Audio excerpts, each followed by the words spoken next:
y estamos estudiando, como ustedes bien saben, a través del Evangelio según San Juan. Ya vamos por el capítulo 12. Ya nosotros estudiamos y vimos la primera parte hasta el versículo 8 y hablamos de la devoción de acuerdo al Evangelio en esta parte. Y yo me he sentido tentado de volver a predicar otras verdades sobre este mismo pasaje, pero decidí que no, que vamos a seguir hacia adelante porque hay tanta riqueza en este evangelio que es increíble. He aprendido a amar más todavía este evangelio que antes a través de estas predicaciones. Ahora vamos a ver los versículos 9 al 11 y también vamos a insertar dentro de esta predicación los versículos 20 al 23. El tema de esta mañana es: queremos ver a Jesús, queremos ver a Jesús. Y vamos a orar y vamos a leer la palabra de Dios y seguir con este tiempo. Padre, en el nombre de Jesús, ahora tenemos tu palabra delante de nosotros, palabra que deseamos entender y deseamos que esta palabra tome tenga un agarre fuerte de nuestro corazón, de nuestra mente y de nuestra voluntad. Señor, ayúdanos a entender las verdades que aquí están. Ayúdanos a someternos a estas verdades. Pedimos, bendito Espíritu de Dios, que tú nos hables, que tú nos transformes, que tú nos muevas y más que nada que sea nuestro Señor Jesucristo exaltado en este tiempo. Te lo pedimos por Él y para Él. Amén. Dice así la palabra de Dios, Juan capítulo 12, versículo 9. Gran multitud de los judíos supieron entonces que Él estaba allí y vinieron, no solamente por causa de Jesús, sino también para ver a Lázaro, a quien había resucitado de los muertos. Pero los principales sacerdotes acordaron dar muerte también a Lázaro, porque a causa de él muchos de los judíos se apartaban y creían en Jesús. Versículo 20. Había ciertos griegos entre los que habían subido a adorar en la fiesta. Estos pues se acercaron a Felipe, que era de Betsaida de Galilea, y le rogaron diciendo: Señor, quisiéramos ver a Jesús. Felipe fue y se lo dijo a Andrés. Entonces Andrés y Felipe se lo dijeron a Jesús. Jesús les respondió diciendo: ha llegado la hora para que el Hijo del Hombre sea glorificado. Queremos ver a Jesús. ¿Qué queremos ver de Jesús? ¿Qué queremos ver en Jesús? ¿Qué es lo que nos atrae hacia Jesús? Diferentes personas tienen diferentes ideas, se sienten de manera diferente atraídos hacia la persona del Señor Jesús. Pero el Señor Jesús es infinito. Él es Dios y por lo tanto Dios infinito. El evangelista grandemente usado por Dios a principios del siglo pasado, llamado Billy Sunday, él dijo lo siguiente: las escrituras tienen 256 nombres para referirse al Señor Jesús. ¿Por qué? Bueno, porque Él sencillamente no hay un solo nombre que pueda abarcar la persona completa de nuestro Señor. Y así es, queremos ver a Jesús y hemos visto, ya lo hemos leído en este pasaje, que muchas personas eran atraídas hacia Jesús, pero no por las mismas razones que los griegos que nosotros leímos del versículo 20 en adelante. La verdad es que somos atraídos por acontecimientos destacados y somos atraídos por personalidades importantes. Las grandes multitudes que andaban atrás de Jesús lo hacían porque les gustaba ver. Buscaban en aquel momento y siguen buscando hoy aquel factor wow, en el Señor Jesús. Y sigue buscando ese factor wow en las iglesias. Por eso es que ustedes ven que las iglesias se llenan y la gente han convertido las iglesias en espectáculos, verdaderos espectáculos, en vez de ser un tiempo de sincera y verdadera adoración. Ahora, con eso no estamos diciendo que dentro de esas iglesias y esos espectáculos no haya personas con un verdadero y sincero corazón para adorar a Dios. Sí, pero están siendo atraídas por el factor wow.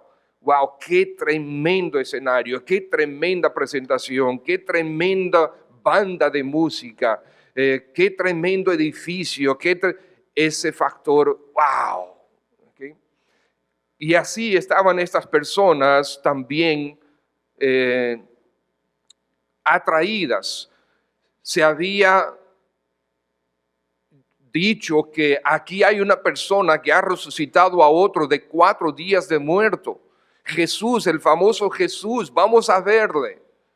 Y las personas corrían a ver hacia Betania, a ver a Jesús. Y dice, no solamente a Jesús, la verdadera atracción era Lázaro. Querían ver a Lázaro. Y es verdad, ¿y cómo está él? Está limpiecito, todavía se le ve el cuerpo como medio podrido. ¿Qué cosas tiene que decir él? ¿Qué fue lo que le pasó en aquellos 4 días que estuvo muerto? ¿Qué tiene que contarnos? Curiosidad. Si quieres ver a Jesús, ven a Jesús. Tan sencillo como eso. Y el objetivo, hermanos, es que nos interesemos por el Señor, no por los acontecimientos alrededor de Él. Él es la atracción, no las cosas que Él hace. Él es la atracción.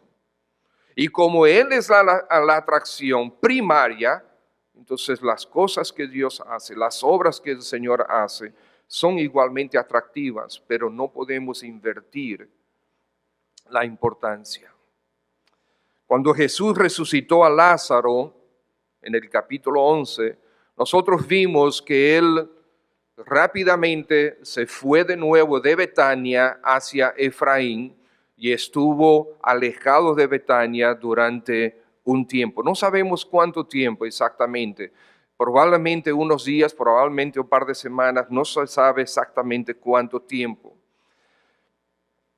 Y la gente, como quiera, iba desde Jerusalén a Betania. Recuerden que Betania estaba solamente a unos 2,5, 3 kilómetros de Jerusalén, hacia el sureste de Jerusalén, hacia el Monte de los Olivos. Grandes multitudes estaban viniendo a ver a Jesús y a Lázaro en este momento, porque Jesús retorna cuando sale de Efraín, probablemente pasa por Jericó y llega a Betania, y estando ahora en Betania, la gente viene de nuevo a ver a Jesús y a Lázaro. Para la mayoría esto era solamente un espectáculo. La gente necesitaba ver para creer en algo. Pero ahora estaba Jesús de nuevo allá. El muerto resucitado y el que tiene el poder para resucitarlo, ahora están juntos una vez más y la gente quiere ir a verlos. Vamos a verlos, vamos a ver a Jesús y a Lázaro. Quizás haga algún otro milagro más grande y nosotros lo podremos ver. Ya no nos tienen que contar, nosotros vamos a verlo. Vamos todos para Betania a ver. Y grandes multitudes iban y venían, entraban en Betania y regresaban a Jerusalén para ver esto, a Jesús y a Lázaro. En este momento, Lázaro está sentado a la mesa comiendo. ¿Ustedes se acuerdan? Jesús llegó a Betania, probablemente pasó unos días, quizás algunos 4 días, cuando lo invitaron, cuando Simón, el que había sido leproso, lo invita a la cena. Están ahí cenando en casa de Simón el leproso y está Marta sirviendo, está María, está Lázaro a la mesa comiendo con él. Probablemente la idea a través de los días que siguieron después de su resurrección. Es probable que este tema de Lázaro y la resurrección de Lázaro, la gente pensara que era alguna historia, quizás alguna visión, quizás el inicio de alguna leyenda, ¿verdad? Una historia que tiene rasgos de verdad, pero normalmente es exagerado. Pero no, aquí ellos ven a Lázaro, lo están viendo con sus propios ojos. No es una leyenda, no es una exageración, no fue una visión, no fue un truco de falsa magia. Es 100% verdad. Lázaro estuvo muerto 4 días y ahora está vivo y está viviendo una vida normal como cualquier otro hombre y hasta come. La gente estaba atraída por estos acontecimientos.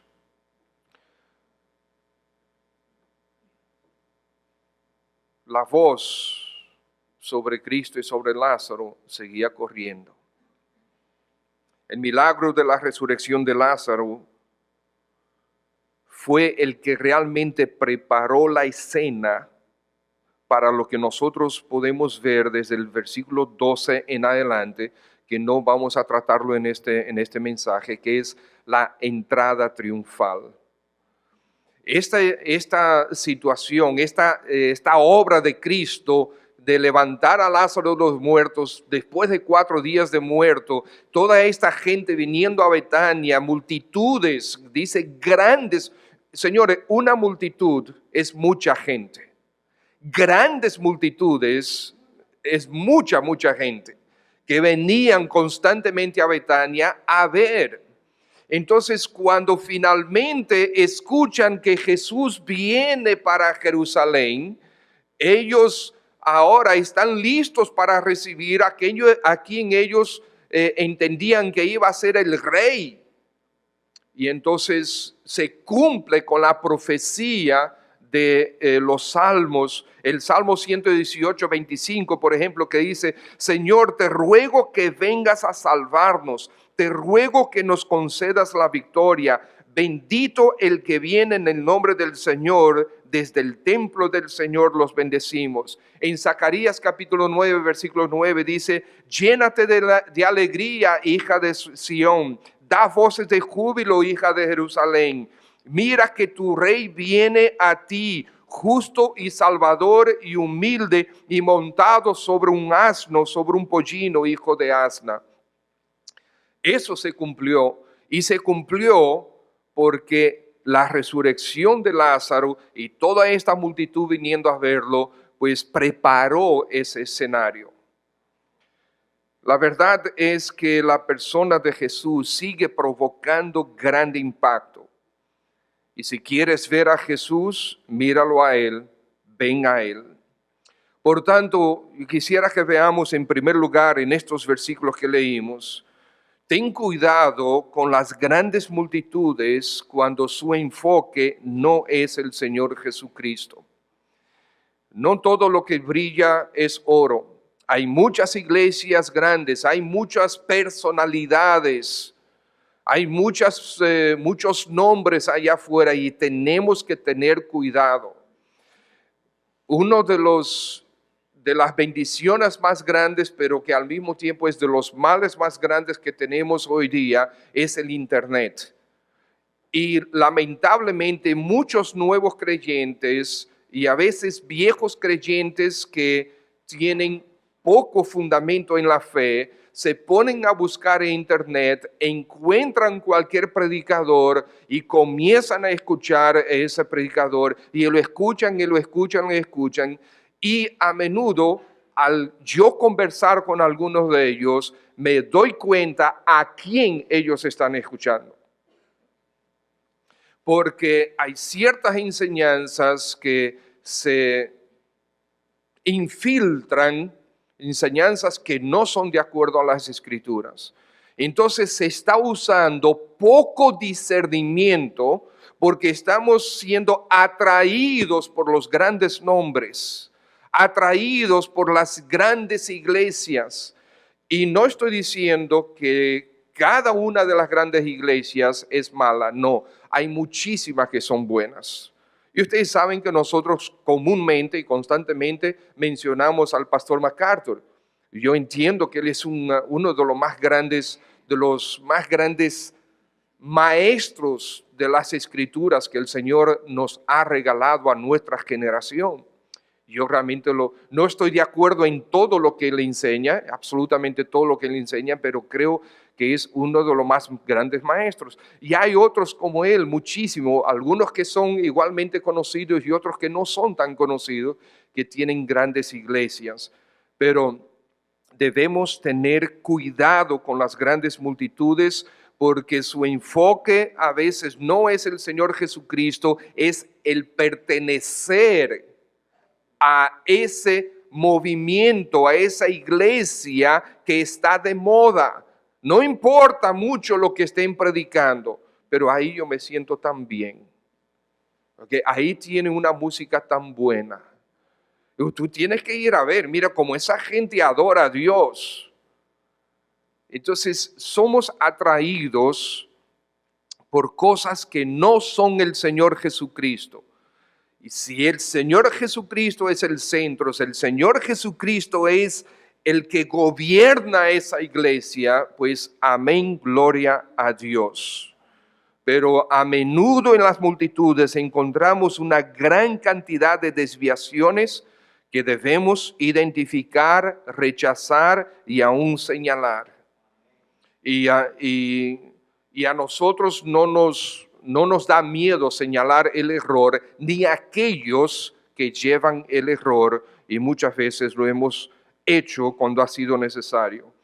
Todas estas personas venían a ver si era verdad que Lázaro estaba vivo.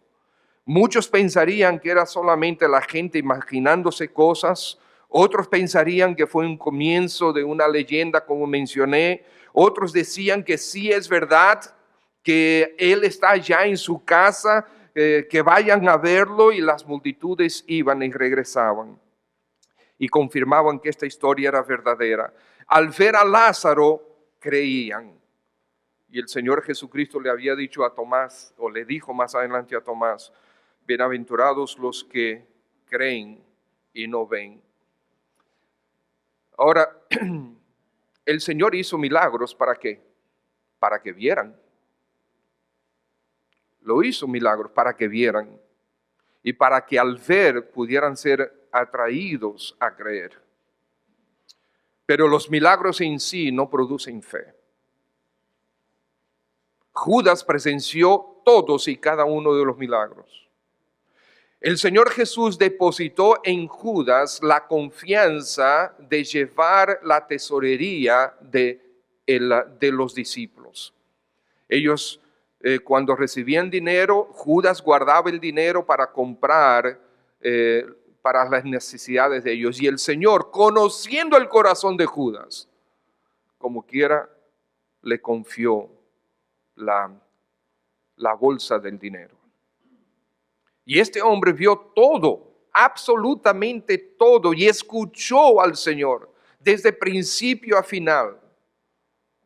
Y sin embargo, él es el hijo de perdición. Muchísimos de los fariseos y sacerdotes vieron todo. ¿Y qué dice el versículo 11? El versículo 10, perdón. Los principales sacerdotes, ¿qué hicieron? Acordaron matar ¿a quién? A Lázaro. O sea, ellos escuchaban, veían, conocían, pero aún así se decidían no creer. Punto.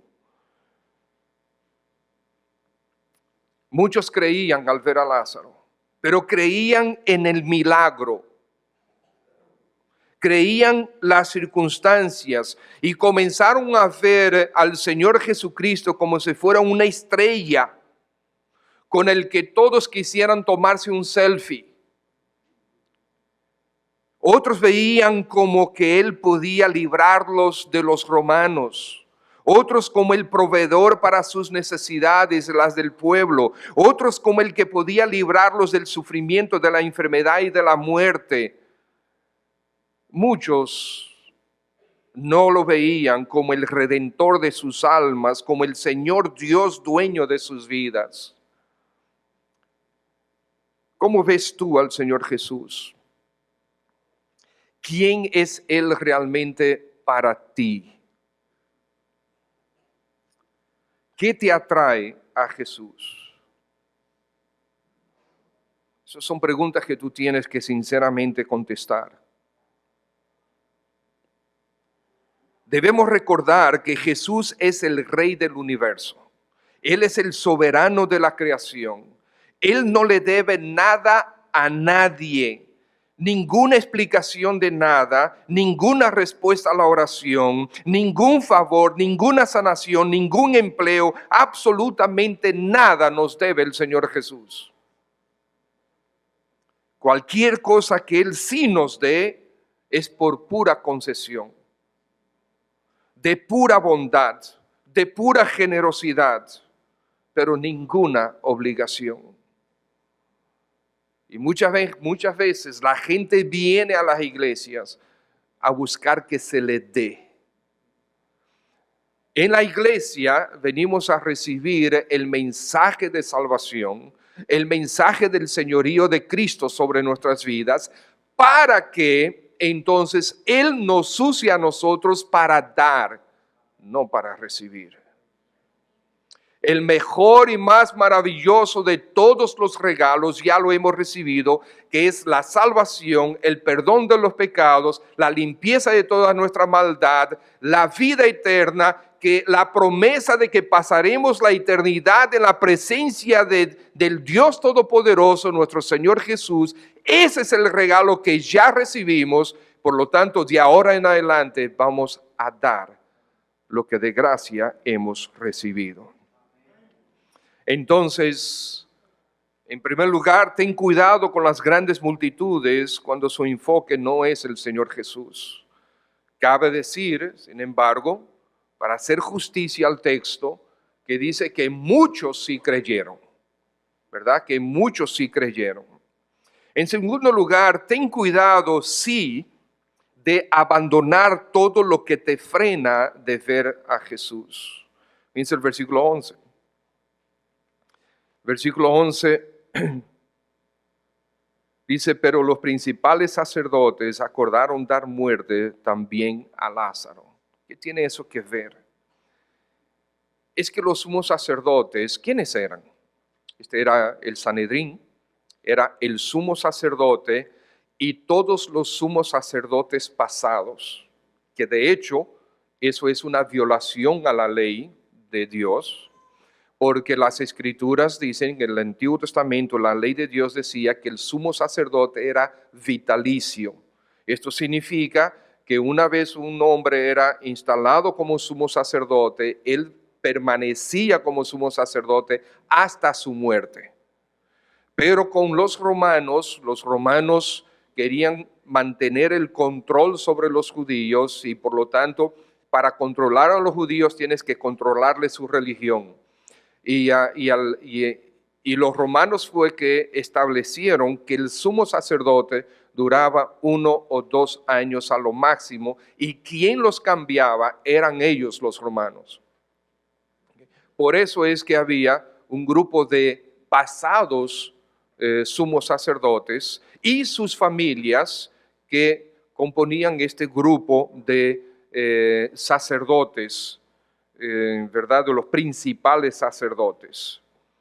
Estos principales sacerdotes no querían perder su posición, no querían perder su reconocimiento, no querían perder el poder que ellos ejercían sobre el pueblo. Ellos no querían perder el prestigio, no querían perder todas aquellas cosas que vienen en conjunto con esa posición y ese prestigio. La buena vida, el reconocimiento, el saludo en las calles, la buena ropa. No querían perder nada de eso. No estuvieron dispuestos a abandonarlo por Cristo. Y hay muchas personas que hacen lo mismo. Y en el versículo Eso es versículo 10, ahora versículo 11 también, porque a causa de él muchos de los judíos se apartaban y creían en él. Muchos de los judíos se apartaban y creían en él. Esta palabra apartar implica de que ellos estaban abandonando realmente su religión para poder dedicarse a Cristo. Ellos no estaban abandonando la sinagoga, el templo, pero sí el estar sujetos a estos principales sacerdotes. Por lo tanto, ¿qué te puede frenar?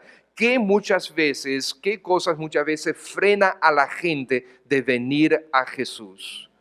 Una de las cosas que más los frena es la religión. Se supone que la religión debe atraer a la gente a Dios, pero no lo hace. La religión atrae a la gente a la religión, pero no a Dios.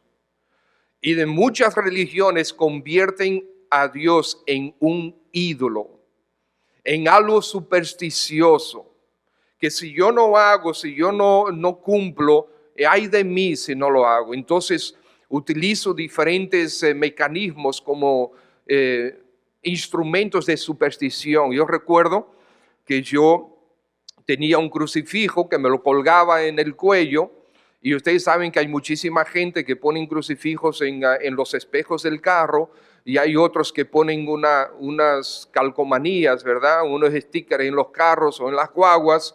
Todo eso es superstición. El concepto de Dios convertido en un ídolo. No están utilizando la palabra Dios, utilizan a Jesús, utilizan Cristo, utilizan Biblia, utilizan salvación, pero todo eso no tiene el significado que la Biblia da. Han sido atraídos al ídolo que ellos mismos se han compuesto en su cabeza, y a ese ídolo ellos le dicen Dios. Recuerden que mencionamos eso, en varias oportunidades ya. Eso fue lo que hizo Aarón, ¿verdad? Después o mientras Moisés estaba en el monte. Hizo el becerro de oro y después dijo, el becerro de oro, es Jehová que los libró de la esclavitud de Egipto. Increíble hasta dónde nuestro corazón nos puede desviar. Entonces la religión nos puede impedir de venir a Jesús. Debemos apartarnos de las cosas que nos impiden de ver a Jesús. La amargura, la crítica. Aquellos que tienen los ojos puestos en lo que los demás están haciendo en vez de tenerlos puestos en Cristo Jesús. Ten cuidado de no envidiar a los que están creciendo. Eso es lo que pasó con estos principales sacerdotes, y muchos de nosotros envidiamos cuando los otros están creciendo. Dice que muchos se apartaban y seguían a Jesús. Aleluya, gloria a Dios. El corazón de Juan el Bautista. Pero Juan, mira, la gente se está apartando de ti, están siguiendo a Cristo. Eso es lo que yo quiero. Es necesario que Él crezca y que yo mengue. Es necesario que Él tenga más seguidores y yo menos. Es necesario que yo llegue a tener ninguno. Yo no sé por qué razón el Señor se lo llevó a destiempo, entre comillas, ¿verdad? Pero muy probablemente es justamente para sacarlo del medio. No porque Él estaba haciendo algo malo, porque una vez le cortaron la cabeza a Juan el Bautista. ¿Dónde se encontró Juan el Bautista? En presencia del Señor. Ustedes recuerdan cuántas veces le hemos dicho que cuánta pena nosotros le tuvimos y le hemos tenido a Moisés. Cuando decimos que el pobre Moisés no pudo entrar en la tierra prometida. Qué castigo tan terrible, tan severo que el Señor le dio a Moisés por un solo pecadillo. En la transfiguración, ¿quiénes estaban con Jesús? Elías y, bueno, no le tengas pena a Moisés. No le tengas pena a Juan el Bautista, tenle pena a Lázaro, que después de haber estado en gloria con Dios, el Señor lo devolvió. A él tenle pena. Esa es la verdad.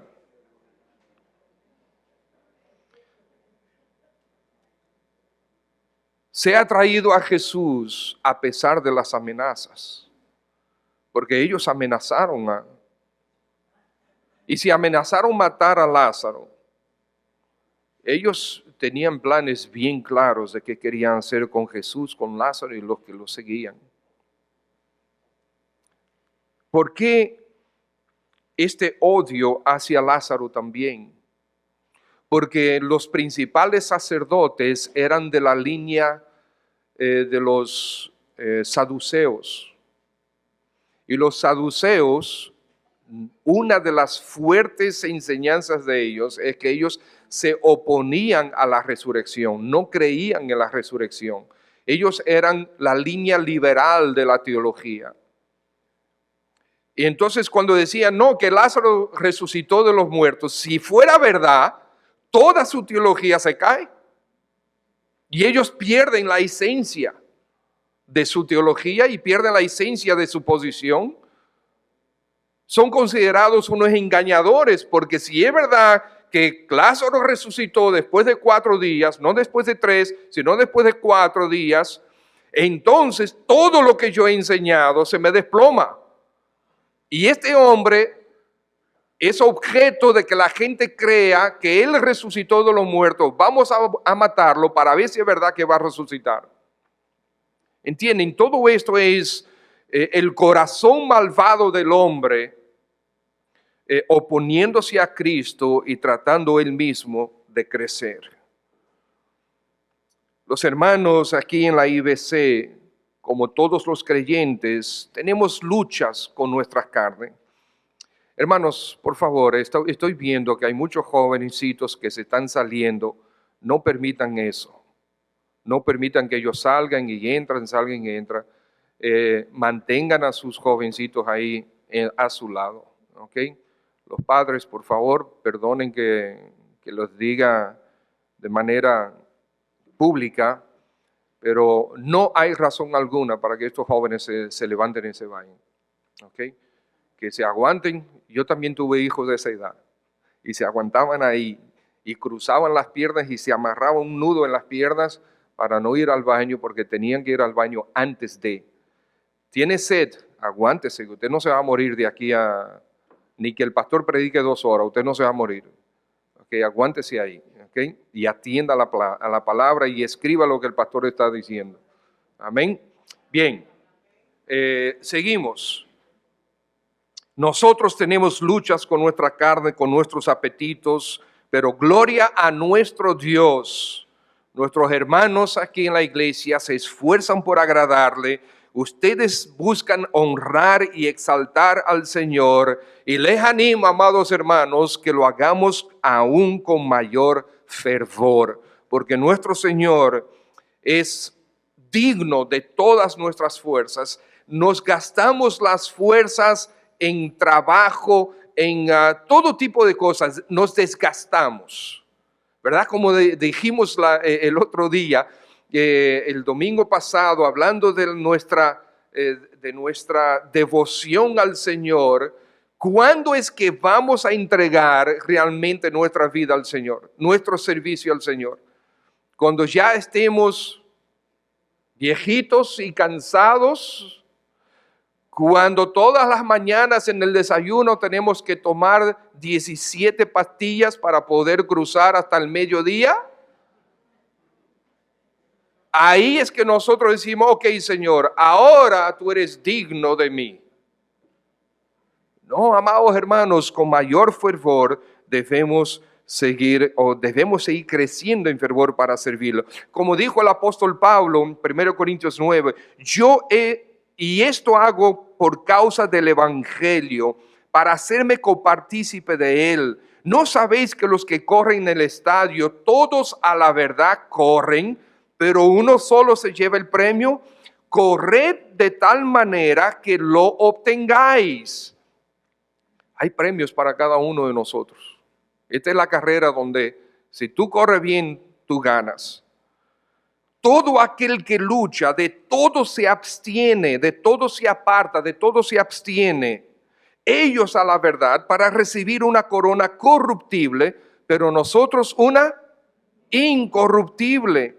Así que yo de esta manera corro, no como a la aventura, de esta manera peleo, no como quien golpea al aire, sino que golpeo mi cuerpo y lo pongo en servidumbre, no sea que habiendo sido heraldo para otros, yo mismo venga a ser eliminado. Por lo tanto, hermanos, ten cuidado con las grandes multitudes cuando su enfoque no es el Señor Jesucristo. Ten cuidado, sí, de abandonar todo lo que te frena de ver a Jesús. Y por último, si quieres realmente ver a Jesús, ten cuidado de buscarlo a Él mismo. Ahí esto nos lleva entonces al versículo 20. Aquí vemos multitudes que quieren ver a Jesús, pero la mayoría por razones no correctas. Y ahora nosotros encontramos en el versículo 20 ciertos griegos entre los que habían subido a adorar en la fiesta. Estos griegos aquí no eran judíos helenizados, no eran judíos que habían nacido y crecido en tierras foráneas. No, estos eran griegos de nacionalidad de verdad, que habían sido atraídos hacia Jesús. Es muy probable que los acontecimientos, las obras de Jesús, los milagros de Jesús hayan disparado en ellos un deseo de conocer a Jesús, pero cuando ellos llegan a Jerusalén, ellos no vienen a ver a Lázaro, el resultado del poder de Jesús. Ellos vinieron a buscar ¿a quién? A Jesús, no a Lázaro, a Jesús. Vinieron a Jerusalén no para que Él les limpiara de la lepra, no para que Él les sanara un hijo, sino que vinieron a verlo a Él, a Jesús. Con ese deseo genuino vinieron a adorar, a pesar de que conocían las mismas limitaciones que ellos tenían. Como griegos, ellos vinieron a adorar, dice ahí, ¿verdad? Habían subido a adorar en la fiesta. Subido significa que Jerusalén estaba, ¿verdad?, más arriba, estaba en un monte, y por eso es que la Escritura habla de subir. No tiene que ver con norte y sur, sino que con dónde estaba estratégicamente colocada la ciudad. Entonces, principalmente el templo. Entonces, ellos vinieron y ellos conocían sus limitaciones. Como griegos no podían entrar en el templo per se. El templo tenía un espacio llamado el patio de los gentiles y hasta ahí es que ellos podían llegar. Ellos no podían llegar más allá porque no eran judíos y mucho menos si no estaban circuncidados. Y a pesar de esas limitaciones, ellos vinieron a adorar. Aunque llegaron a conocer sobre Jesús debido a sus milagros, ellos se enteraron por el Señor, no por sus milagros. Demostraron su interés buscando quién le pudiera llevar a Jesús. Mis hermanos, miren, hay personas que siguen buscando la verdad, que siguen buscando quién les presente el verdadero Jesucristo. Las hay. Están por doquier alrededor de nosotros, están en nuestros trabajos, están alrededor de nuestras casas, en el mismo edificio donde tú vives. Hablemos de Cristo a ellos. Andrés y Felipe hicieron su trabajo. Fueron donde Cristo a hablar a él, a hablar al Señor Jesús sobre estos griegos. Ahora, algo sucede. Versículo 21 al final dice, quisiéramos ver a Jesús. Felipe fue, se lo dijo a Andrés, entonces Andrés y Felipe se lo dijeron a Jesús. Y fíjense lo que dice, Jesús les respondió diciendo, ha llegado la hora para que el Hijo del Hombre sea glorificado. Y después sigue un pequeño discurso. parece que no les hizo caso. Parece que el interés de los griegos al Señor no le interesó. Pero no es verdad. Él dijo claramente, la hora ha llegado. ¿Cuántas veces no había dicho el Señor Jesús y no dicen los evangelios, aún no era su hora, aún no era su tiempo, aún no ha llegado mi hora? Dijo el Señor en varias ocasiones. Pero ahora escuchamos por primera vez, y se repite en el versículo 1 del capítulo 13, que había llegado ya su hora. ¿Ustedes saben lo que significa? No más milagros, no más discursos, no más enseñanzas. Ha llegado el momento para que ellos crean por medio de la cruz. Ya no por medio de resucitar a Lázaro, por medio de quitar demonios, por medio de sanar, por medio de hacer a los ciegos que vean, por medio de alimentar a multitudes. Ya no, ahora es a través de la cruz. Ha llegado mi hora. Estos griegos con un corazón dispuesto para creer, para conocer al Señor, iban a tener la oportunidad de creer en Él, de verlo tal y como Él es, pero no solamente ellos, sino también toda su familia. Y no solamente ellos y sus familias, sino toda su nación. No solamente ellos, sus familias y su nación, sino el resto del mundo pudiera ver al Señor. Y uno de los sitios donde más se predicó el evangelio fue justamente en Grecia. Al norte de Grecia estaba Macedonia, donde Pablo predicó el evangelio por doquier. Y después bajó a Acaya, que es el sur de Grecia en aquel tiempo, también predicó el evangelio allí. Y los de Macedonia y los de Acaya creyeron y llevaron el evangelio más allá de sus fronteras. Tenemos los tesalonicenses como testimonio de eso. Y el Señor Jesús en el versículo 32 que dice, repite lo que había dicho en Juan 3. Y si yo fuere levantado de la tierra, a todos atraeré a mí mismo. ¿Dónde puedes encontrar al Señor hoy? ¿Cómo puedes tú tener una relación real e íntima con Él hoy? Yo recuerdo cuando creí, el hermano Pablo Jols, que fue el que comenzó, la persona que Dios utilizó para comenzar este ministerio hace 37 años, misionero norteamericano. Su familia fue que me ganó para Cristo y él fue que me discipuló. Y él, una de las cosas que hablaba mucho, por lo menos en aquel tiempo, era la venida del Señor. Y yo recuerdo cuando escuché por primera vez sobre la venida del Señor, que el Señor iba a regresar del cielo a buscarme a mí. Eso le agregó un valor a la salvación que yo ya había creído hacía quizás un mes, 2 meses, 3 meses. De una manera tan dramática en mi vida que yo no podía creer que Él no solamente había muerto por mí, sino que ahora Él va a venir a buscarme a mí. Eso me impactó de una manera increíble. Recuerdo que fui a mi casa, ya era de noche, y pasé varios días que casi no podía dormir, asustado. ¿Pero por qué? Y si el Señor viene en Israel, yo tenía 17 años. ¿Cómo yo voy a ir a Israel para estar con el Señor?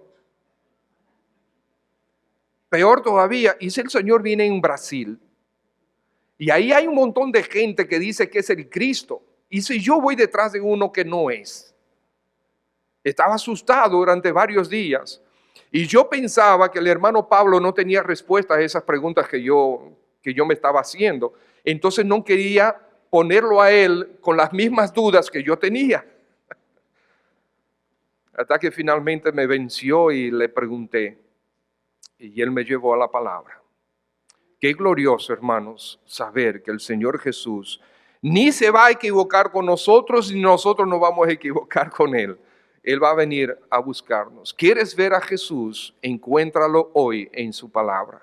En el evangelio que hemos estado predicando, este es el verdadero Jesús, aquel que murió en la cruz y resucitó y prometió venir. Es aquel que quiere redimir tu alma, salvarte de todos tus pecados, limpiarte de toda tu maldad y darte el poder para vencer el día a día. Hermanos, constantemente conversamos con los hermanos en consejería. Y hay un común denominador, hermanos.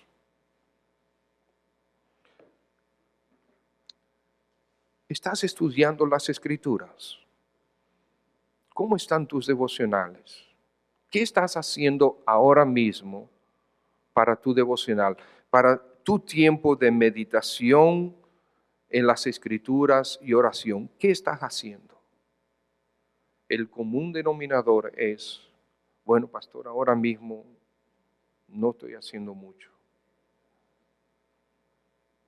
Amados hermanos, la palabra de Dios es nuestro alimento. Por eso a menudo comenzamos a tener ideas distorsionadas de nuestro Señor. Porque al no tener contacto con Él permanente, diario, constante, a través de su palabra, que es la verdad, ni vamos a tener las fuerzas necesarias para vencer nuestros apetitos, no vamos a tener las fuerzas necesarias para vencer las tentaciones que el mundo nos presenta, no vamos a tener las fuerzas necesarias para enfrentar todo el odio que el diablo tiene contra ti a través del mundo y tu carne. Quiere vencerte, quiere destruirte, quiere devolverte a tu vida pasada de pecado, de la cual tú abandonaste esa vida cuando creíste en Cristo y ahora estás debilitado porque no te estás alimentando, nutriendo de las Escrituras y estás siendo atraído de vuelta. Ten cuidado. Necesitamos alimentarnos de las Escrituras constantemente. No dejemos de ser como el niño recién nacido que habla 2 de Pedro 2, 1 y 2. Que necesita y desea y grita por la leche espiritual no adulterada, que es la palabra de Dios, día tras día. Amados padres, tus hijos, esos adolescentes y preadolescentes que les gusta levantarse durante los cultos, a ellos ponles a leer las Escrituras, a meditar en ellas. Es tu responsabilidad, no es la responsabilidad de la iglesia ni del colegio, es tu responsabilidad. Es hacerte esta pregunta, Padre. Tú tienes 1, 2, 3 hijos. Si tus hijos se mueren ahora mismo, ¿dónde van a estar? ¿Se van para el cielo? ¿Se van a la presencia de Dios? ¿O van a terminar en el infierno? Padre, es a ti que te estoy preguntando. ¿Qué estás haciendo para que ellos vean a Jesús? Ahora te voy a preguntar a ti, jovencito, a ustedes, los preadolescentes, adolescentes, los niños. Padres, háganle así a sus hijos. Mira, atienda al pastor. Tus padres tienen la responsabilidad de enseñarte, pero tú tienes la responsabilidad de creer también. Tú debes creer también. Tú debes forzar a tu corazón a inclinarse a Cristo Jesús.